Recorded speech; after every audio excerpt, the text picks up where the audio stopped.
Welcome to Fight for Justice. This is a show I hope you'll find informative. We're going to talk about lawyers tonight, mostly, and about how you choose one, how people choose one. As all of you are familiar, if you watch TV now, you see a lot of lawyer advertising. I don't particularly like lawyer advertising because they're just snapshots of somebody standing in front of the camera pointing a finger at you. And how in the world are you supposed to know whether you ought to hire that person or not, or whether that person's any good? You don't. That's the problem. When I started in this business 42 years ago, it was prohibited to do TV advertising like you see today.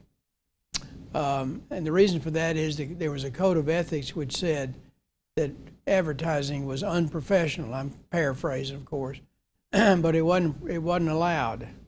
And then there was a case involving a law firm in, I believe, Arizona, which had a string of satellite offices in a large area. And to get clients, they advertised. So I believe it was in Arizona. The Arizona bar tried to shut them down. They went to court. It ended up in the U.S. Supreme Court. And among other reasons, they said, that's an infringement on free speech. The Bar Association can require disclaimers. They certainly can require truth in advertising, but they can't keep you from advertising. I remember my ethics professor in law school talking about the height of a sign on your door couldn't be over 3 or 4 inches. Now you see billboards that you can't hardly miss them. So the changes in advertising are tremendous. It's still prohibited, for example, to come up to you if you've been in an accident and say, "Can I handle your case?" That kind of direct solicitation is prohibited. But you can send out general letters. You can do things that close to that. But let me warn you about one kind of solicitation that you should never follow up on. And that's what we call runners.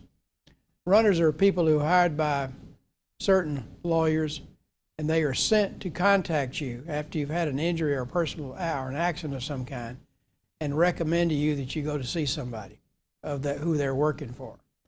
That kind of solicitation is still prohibited, but it still goes on. A lot of it emanates from the larger cities in the state rather than the small towns like Anderson, Oxford, and our area. But stay away from those people who do that. I have absolutely no use for them, but they're out there in large numbers. And the reason is that, of course, these firms are trying to get the better cases, and that's how they often do it. Some people recognize that as a poor form of solicitation or an improper one, and they just reject it.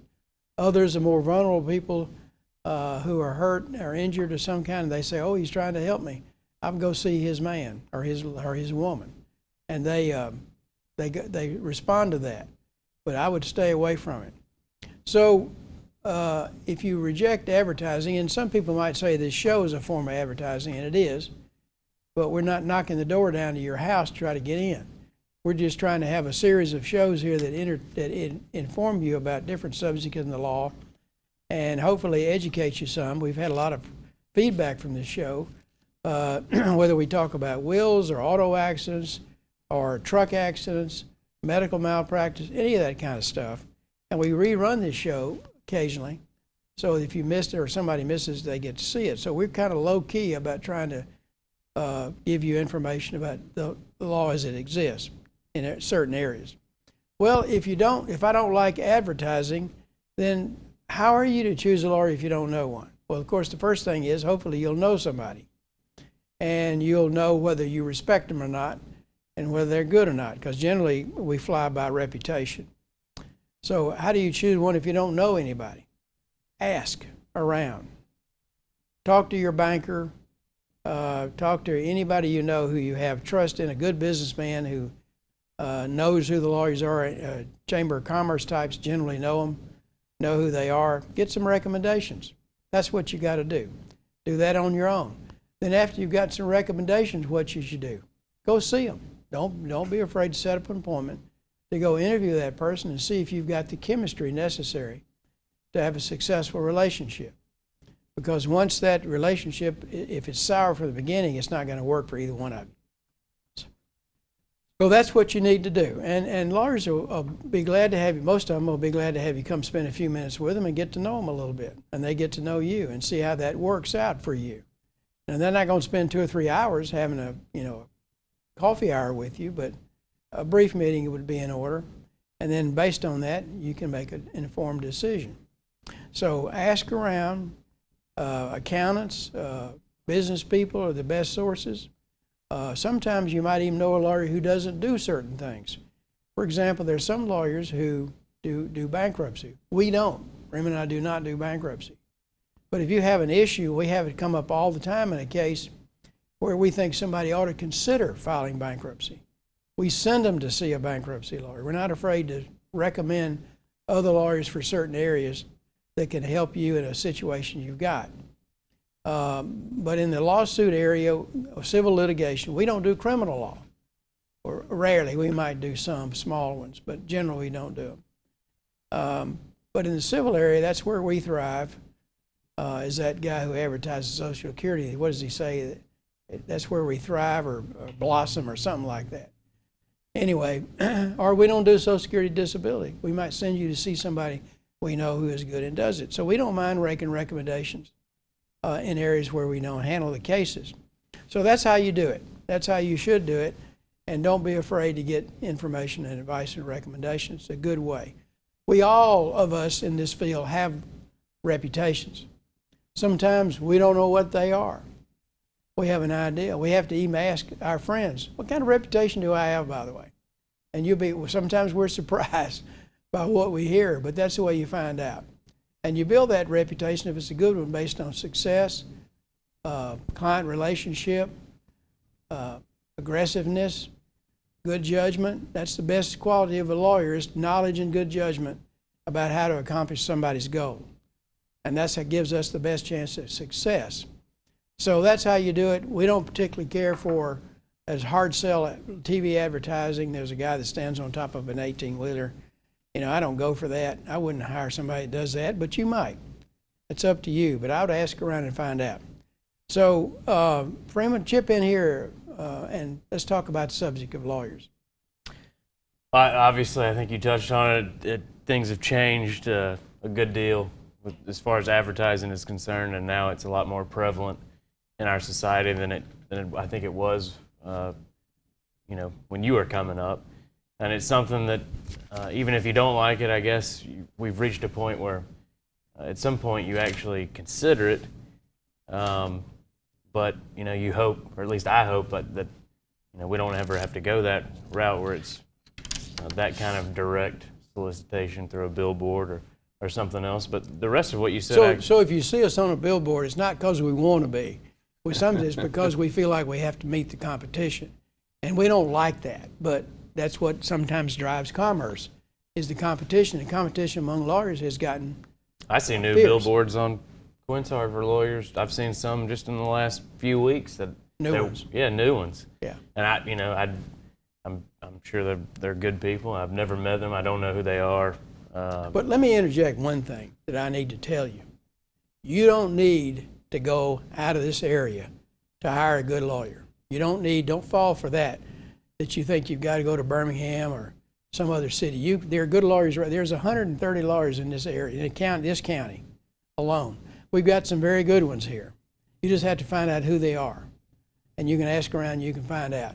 But you don't need to spend 2 hours a day running to Birmingham or some other place to hire somebody for most things. And if we think you need a particular expertise that we don't have, we'll send you there, because we're not going to do it if we can't do it. I've had the pleasure to work with a number of lawyers from all kinds of areas from throughout the state, throughout the South. I know you've worked with lawyers from all over the country.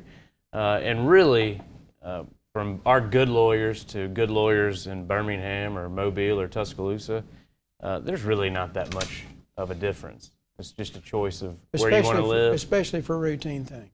Yeah, for routine things. Now, if you have something that's very complex that will be something that someone in a small town isn't going to deal with very much, then of course we're not going to just try to do it ourselves. If it's something we don't feel comfortable with, we'll send you to somebody. We have great relationships with lawyers, and you know. Okay, I think we have to interject a break right here for a couple of minutes.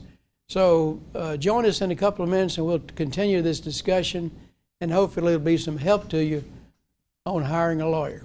Thank you. We'll be right back.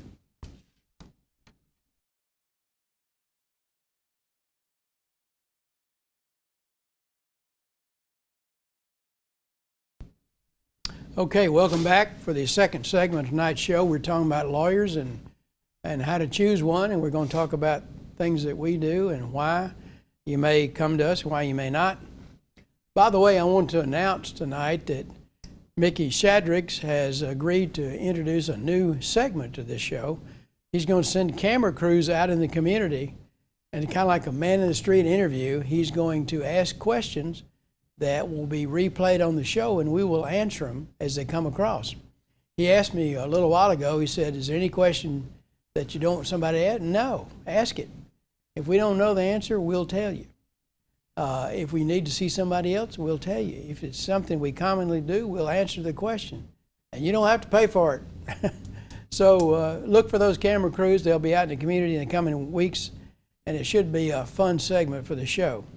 Okay, we were talking about how to choose a lawyer, and we kind of warned you about runners, we call them, or why you don't need to go out of the city. There's some very good, fine lawyers, not just us, but other people here that you can use. It'll do you a good job. But let me tell you about some of the cases that we have done here over the years. It'll be kind of interesting to you. Several years ago, we had a credit life case, and this is how it came about. There was a preacher who had gone to I won't name the company, but he went to borrow some money, a small amount, I think it was like $2,000, and they told him he had to have credit life. Well, under Alabama law, you can't require that on small loans. He went to the first lawyer, and the lawyer said, you don't have a case. He went to the second lawyer, and he said, well, go back and tell them that's not legal. They can't require that. And he did that. And then when he went back to the credit agency, they said, well, we're going to require you not to buy our credit life product, but we're going to require you to furnish us a life insurance policy on your own. Can't do that either, by the way. So I asked him, I said, well, what did you do? He said, I went to, I think it was Alpha, somebody, one of the major big companies, and I bought a life insurance policy. Well, when I first started telling me the show, I wasn't sure if I believed him because this is a reputable company, and I thought they would have known better. I said, bring me the policy, and he did. He came in with a policy, and then it took on the gravity. I believe what they were trying to do is flim-flam him. So we filed suit against them for this practice. It resulted in a class action lawsuit, mainly of people around here. We got from them a list of everybody who had borrowed money and who had been required to buy life insurance. We took the deposition, I did, of the legal counsel for this company, was based in Nashville, Tennessee. And it came out of that she didn't know that was against the law. Well, that ended, all I needed to know was that the head legal person didn't know it. The result of this case was we settled it for about $6 million. And now members of the class in these cases don't get much money because their individual claims are not worth a lot. They may have lost $5, $10, but you put them all together and it adds up to a lot of money, and that's the reason for class actions, because the individual claims are not worth pursuing. But we stopped practice by bringing the lawsuit. They didn't do that anymore. It cost them too much money, and they learned a hard lesson. So that's one of the cases I handled years ago, and well, it was successful in stopping a bad practice. Now, we get paid out of the settlement fund. It has to be approved by the court. And it's not a small amount of money. Usually that case probably took 2 years to pursue. Anyway, that's what we did. Freeman, you want to take over and talk about some of the things you've done? Well, not specifically in that, but I'd like to talk more about why you should call us or what you would want to call us about. You know, I don't know if you've seen the intro into the show about exactly what we do, but it's, you know, personal injury, domestic relations. That can be divorce or custody, or you know, you wanting to change those after a divorce is final. Or even if you were never married, and of course just general business or contractual litigation. And that could mean simply rewriting an invoice for a business to make sure that they're covered, and that The invoice acts as a contract between you and a customer, should they decide to not pay you, or it can be more complex issues like a construction case, when building a home or a piece of commercial property. Or it could be disputes between two business entities. Those are the general things we do. Specifically with personal injury, we do a lot of car accident cases, general personal injury cases, and occasionally, we'll be involved somewhat. Let me interject this, Freeman, on that point about car accident cases. There can be cases where it's not worth hiring a lawyer for. In a car accident case, you've got to have substantial damages and liability to have a chance at getting a decent recovery. So if you've lost $500, we're not going to take your case. It's too expensive to do it. You can probably try to resolve that yourself. But when you have serious personal injury, you've had recently, I know you're working on one now, a burn case, where a massager, I believe it was. Yeah, well, that's going to be a little bit different. That'll be a product liability type issue. But I think we've talked about this on other shows. Of course, if the damages are too low, it's not worth taking. Now, what that number is depends on what kind of case it is. If you have a small injury claim in a car accident, sometimes that can be worth taking because there's clear fault, or and you think that you can easily show it, and it's not going to take 2 years to do it. And we'll take those small ones in that scenario. But if it's going to be very involved and fault, is at issue, then if you have, like you said, $500 worth of damages, then it's probably something you need to try to handle yourself. What you'd get back once you split it with a lawyer, you're not going to. We're going to continue our discussion of that. We've got to take our second break right now. We'll be back in a couple of minutes, and we'll talk about other types of cases where we can make a difference. Be right back.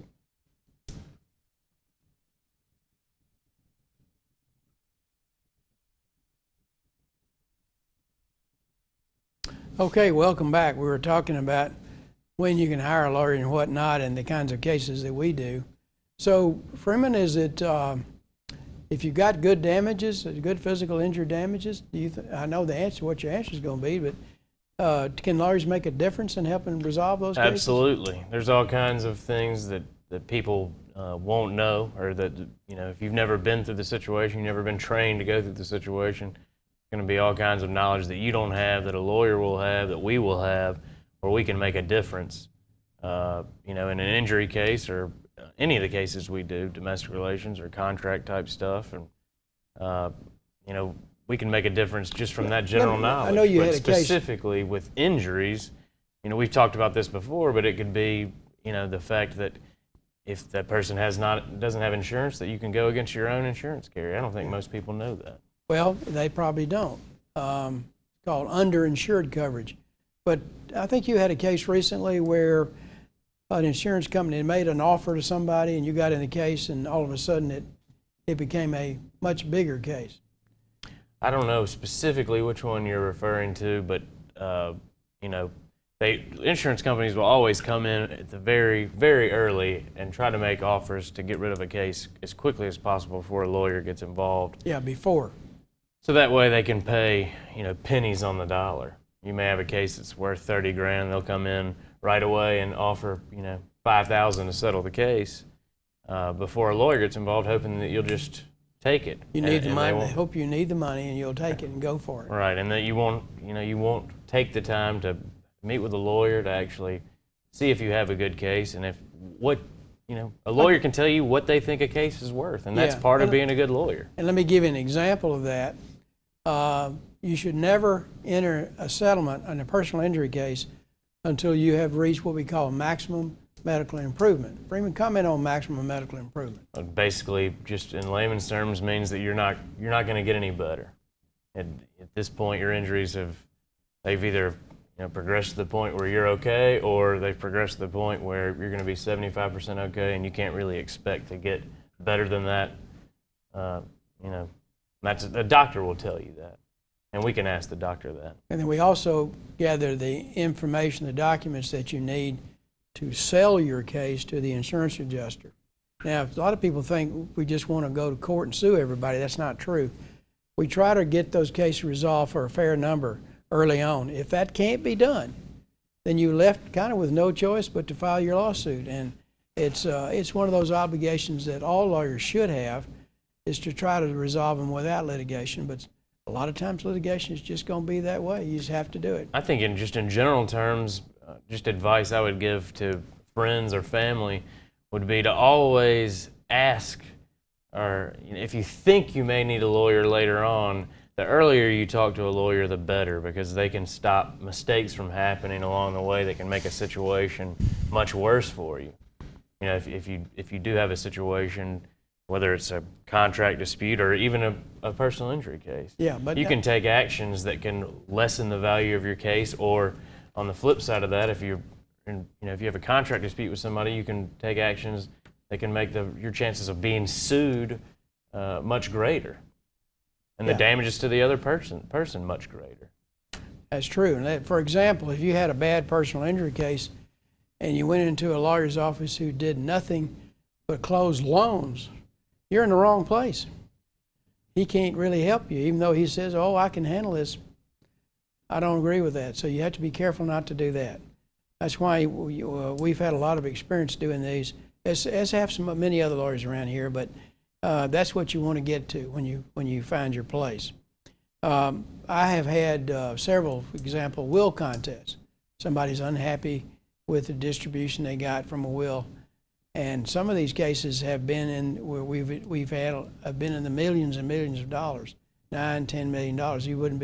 You might be surprised that somebody around this area has accumulated that kind of wealth, but it's really not uncommon, especially when a lot of land is involved. And that takes real expertise in a will contest, what you have to prove and how you go about gathering up the evidence. But we've done some of those. I know one case we did was a construction case that Freeman and I tried. We tried that last November. Yeah, in Talladega. It took a solid week. And of course, we got a good result out of that case. It's on appeal right now. We think it'll be upheld. But litigation is litigation as long as the lawyer knows the law in the area and knows the process and the procedure. The procedure can trip you up greatly. Just to give you an example, somebody wants to throw your case out, they may file a motion for summary judgment. That means they're asking the court to pitch it. You have an opportunity to respond to that, but you can't wait more than 2 days before the motion hearing, or you've lost your chance. So those little technical rules in there that we have to know. So that kind of litigation, to me, it's actually fun. But the people, our clients who go through it, don't always agree that it's fun. It's a hassle, stress on you, and all that kind of thing. So you want somebody who's been there before and who can handle the atmosphere in the arena that he's in, or he or she's in. Would you agree with that, Freeman? Sure. Absolutely. You want somebody with experience in that field. Otherwise... litigation field. Yeah. If, like you said earlier, if somebody closes out loans and that's what they do, they're not going to know, they're not going to be as familiar with the rules of civil procedure or just basic case law in general on how things are done in litigation, different types of litigation, whether it's contract, construction stuff, or personal injury type stuff. They're not going to have that knowledge. Yeah, we have to know how to prove things, how to get evidence in, how to get documents in evidence. There are all these rules that you can't possibly know. You get tripped up all the time. Example, I had a case a few years ago where a lawyer who I respected, if you sue a minor, let's say, who's caused a car accident, he may be 17, that's a minor, then the law requires that you ask the court to appoint a guardian ad litem to represent him. They didn't do it. They sat there and went through the whole trial. Verdict came back. It was for the defendant, and the verdict got thrown out. They wasted all that time because they didn't follow the rules. So that happens. It resulted in a new trial, had to do it all over again. Anyway, those are the kinds of things we have to know about and make sure we are alert to, so those mistakes don't get made. How about domestic cases, Freeman? You do a lot of those. Yeah, that's the same, just like any kind of litigation, whether it's family court or anything in just basically civil litigation that would be of the contract variety. And divorce is one of those. Right. In family court, you're definitely, I've seen people try to represent themselves. I've never seen it actually go well for them. I had a hearing a couple of weeks ago where a guy tried to do it, and they just don't have the knowledge. So anytime you think you may need a lawyer, we would recommend getting one. And, we do a lot of that kind of stuff, Okay. family stuff, and, we think we can be of service for that as well. Okay, well, come see us if you think you need us. We don't charge for the initial consultation. And if we can't do it, we'll tell you. Thanks for tuning in. Hope to see you next week. We'll continue to have new shows as much as we can and hope to keep you informed. So we appreciate you tuning in and watching our show. Thank you.